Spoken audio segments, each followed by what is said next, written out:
IT job కోసం try చేస్తున్నారా? Coding tutor లో ట్రైనింగ్ తో పాటు స్టైఫండ్ అండ్ 100% జాబ్ గ్యారంటీ.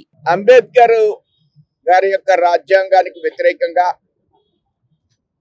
దళితులకు ఇచ్చేటువంటి రిజర్వేషన్ని తీవ్రంగా మేము రద్దు చేస్తామనేటువంటి అంశాన్ని అమెరికాలో రాహుల్ గాంధీ ప్రస్తావించడాన్ని భారతీయ జనతా పార్టీ తీవ్రంగా ఖండిస్తుంది.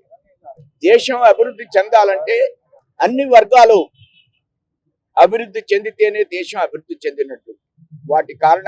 దీని కారణంగానే దేశంలో రిజర్వేషన్లు కొనసాగించాలనేది ఎన్డీఏ కూటమి యొక్క ప్రధానమైనటువంటి ఎజెండా. దీని ఆధారంగానే వాజ్పేయి గారు ఎస్సీ స్కీమ్ అనే మరొక అనేక కార్యక్రమాలని వారు ప్రవేశపెట్టారు.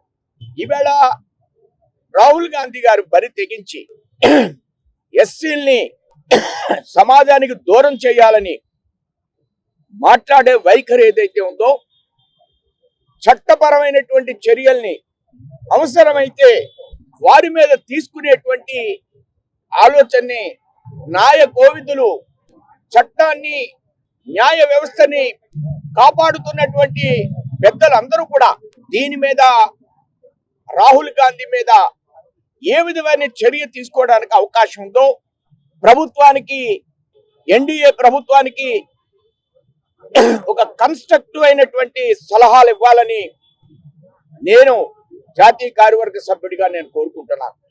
ఇది ఇందిరాగాంధీ టైంలో మండల కమిషన్ ని సరైనటువంటి ఆలోచన విధానం లేకుండా వ్యవహరించడం, అలానే రాజీవ్ గాంధీ కూడా మండల కమిషన్ కు వ్యతిరేకంగా మాట్లాడటం, ఈ దేశంలో బీసీ ఎస్సీ వర్గాల్ని వారు అణగదొక్కాలనేటువంటి గట్టి ప్రయత్నం నెహ్రూ దగ్గర నుంచి, ఇందిరాగాంధీ దగ్గర నుంచి, రాజీవ్ గాంధీ దగ్గర నుంచి, రాహుల్ గాంధీ దగ్గర నుంచి అందరూ గట్టి ప్రయత్నం చేస్తున్నారు. ఇది వివిధ వర్గాలు ప్రధానమైన కారణం. దేశం మోడీ నాయకత్వంలో అభివృద్ధి చెందుతూ ముందుకు వెళుతుంది.